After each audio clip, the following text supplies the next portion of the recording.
मनुस्मृति को जलाना क्यों जरूरी था? क्योंकि मनुस्मृति में स्त्रियों के अधिकारों की बात कही गई है, स्त्रियों का पक्ष रखा गया है। मनुस्मृति क्या कहती है, आइए देखते हैं। जिस समाज या परिवार में नारी का सम्मान होता है, वहाँ देवता यानी दिव्य गुण और सुख समृद्धि का वास होता है। वहीं जहाँ नारी का सम्मान नहीं होता, वहाँ अनादर करने वालों के सभी कार्य या अनुष्ठान भी निष्फल हो जाते हैं। जिस कुल में स्त्रियां अपने पति या ससुराल वालों के गलत आचरण, अत्याचार या व्यभिचार आदि दोषों से पीड़ित रहती हैं, वह कुल शीघ्र ही नाश को प्राप्त हो जाता है। वहीं जिस कुल में स्त्री जन पुरुषों के उत्तम आचरण से प्रसन्न रहती है, वह कुल सदा बढ़ता अर्थात उन्नति करता रहता है।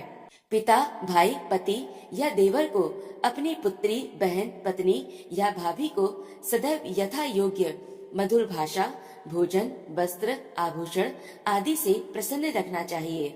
उन्हें किसी भी प्रकार का कोई क्लेश नहीं पहुंचने देना चाहिए। नारी की प्रसन्नता में ही कुल की प्रसन्नता है। अतः कल्याण चाहने वाले परिवार जनों को स्त्रियों का सम्मान करना चाहिए, क्योंकि स्त्रियों का अनादर करने से या परिवार में स्त्रियों को दुख देने से घर और कुल नष्ट हो जाते हैं। जो पुरुष अपनी पत्नी को प्रसन्न नहीं रखता, उसका पूरा परिवार ही अप्रसन्न और शोकग्रस्त रहता है। वहीं यदि पत्नी प्रसन्न रहती है तो पूरा परिवार प्रसन्न रहता है। पुरुषों को निर्देश है कि वे अपनी माता, पत्नी और पुत्री के साथ झगड़ा न करें।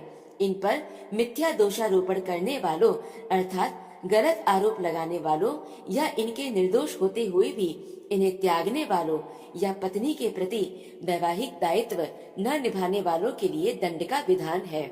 पुरुष और स्त्री एक दूसरे के बिना अपूर्ण हैं, अतः साधारण से साधारण धर्म कार्य का अनुष्ठान भी पति पत्नी दोनों को मिलकर ही करना चाहिए। जिस पुरुष की पत्नी जीवित है, उसे कोई भी धार्मिक अनुष्ठान अपनी पत्नी के बिना नहीं करना चाहिए। नारी घर का भाग्योदय करने वाली, आदर के योग्य, घर की ज्योति, गृह शोभा, गृह लक्ष्मी, गृह संचालिका और गृह स्वामिनी, घर का स्वर्ग, संसार यात्रा का आधार है। पुत्र और पुत्री समान है। पैतृक संपत्ति में पुत्र पुत्री का समान अधिकार है। मातृ धन में केवल कन्याओं का अधिकार है।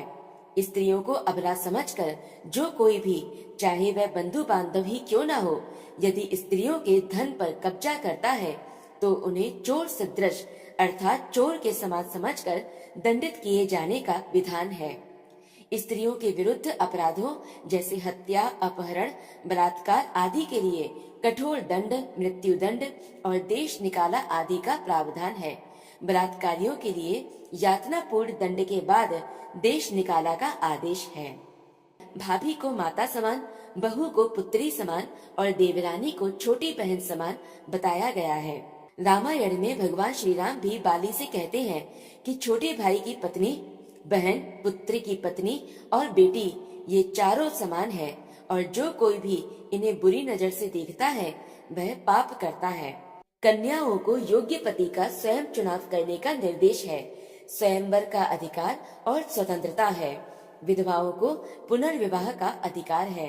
मनुस्मृति में विवाह को स्त्रियों के आदर और स्नेह का प्रतीक बताया गया है। विवाह में किसी भी प्रकार के लेन देन को अनुचित बताते हुए उसका निषेध किया गया है।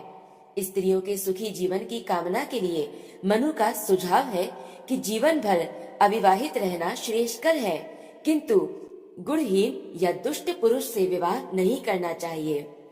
मनुस्मृति को जलाना क्यों जरूरी था? क्योंकि मूल मनुस्मृति मांसाहार करने वालों को स्पष्ट रूप से गलत बताती है। मांसाहार के विषय पर मनुस्मृति क्या कहती है, आइए जानते हैं। जो जीव वध योग्य नहीं है, अर्थात जिन जीवों से किसी को कोई संकट नहीं है और जिनका वध करना आवश्यक नहीं है, उन जीवों को जो कोई भी अपने सुख या अपने स्वार्थ के लिए मारता है, वह जीवित रहते हुए भी मृतक तुल्य अर्थात शव के समान है और वह कहीं भी सुख नहीं पाता है।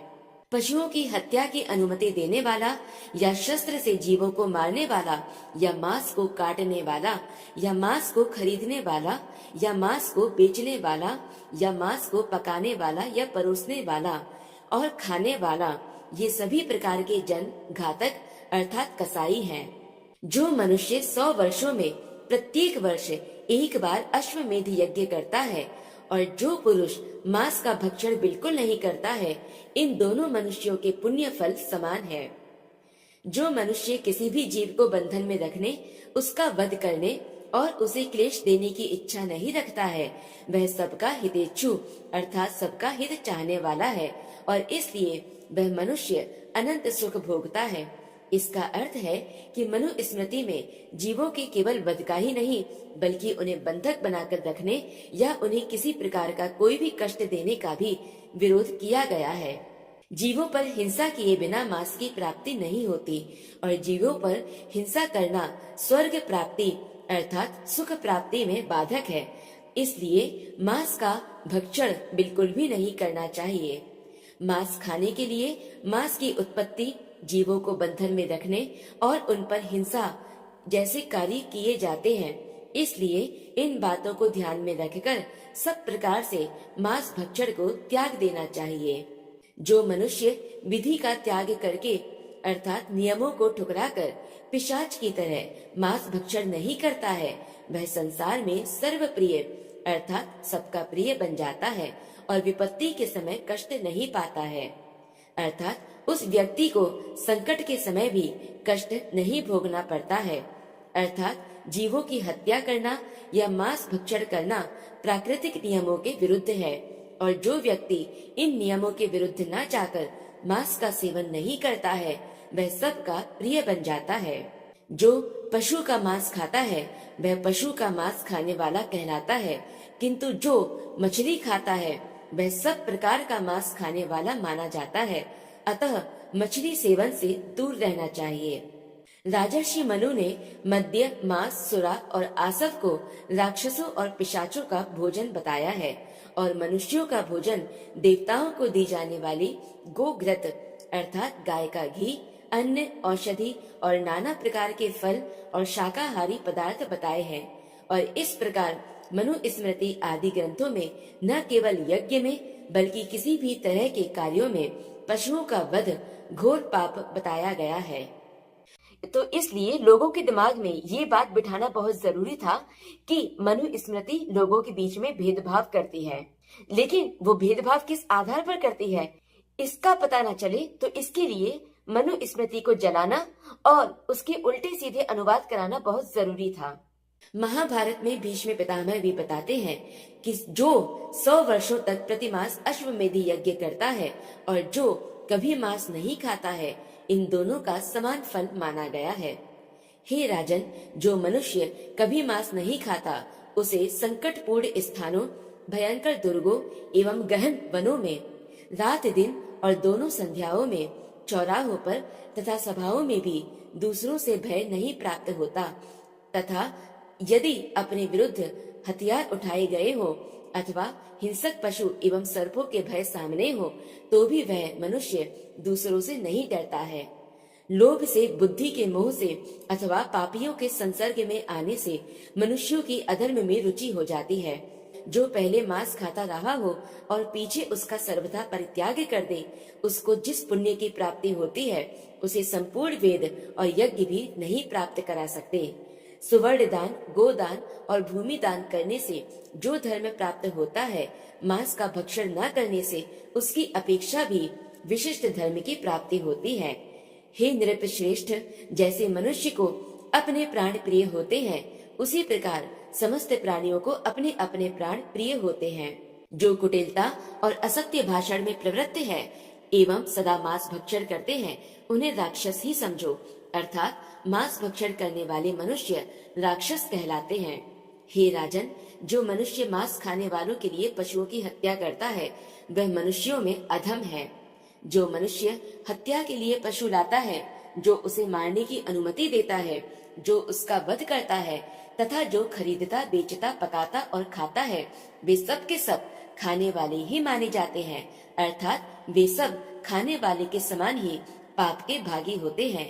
ऋषि मार्कंडेय जी ने कहा है कि जो मनुष्य जीवित रहने की इच्छा रखने वाले निरपराध प्राणियों को मारकर अथवा उनके स्वयं मर जाने पर भी उनका मांस खाता है, वह न मारने पर भी उन प्राणियों का हत्यारा ही समझा जाता है। जो मांस को स्वयं नहीं खाता किंतु खाने वाले का समर्थन करता है, अर्थात मांसाहार का समर्थन करता है, वह मनुष्य भी भाव दोष के कारण मांस भक्षण के पाप का भागी होता है।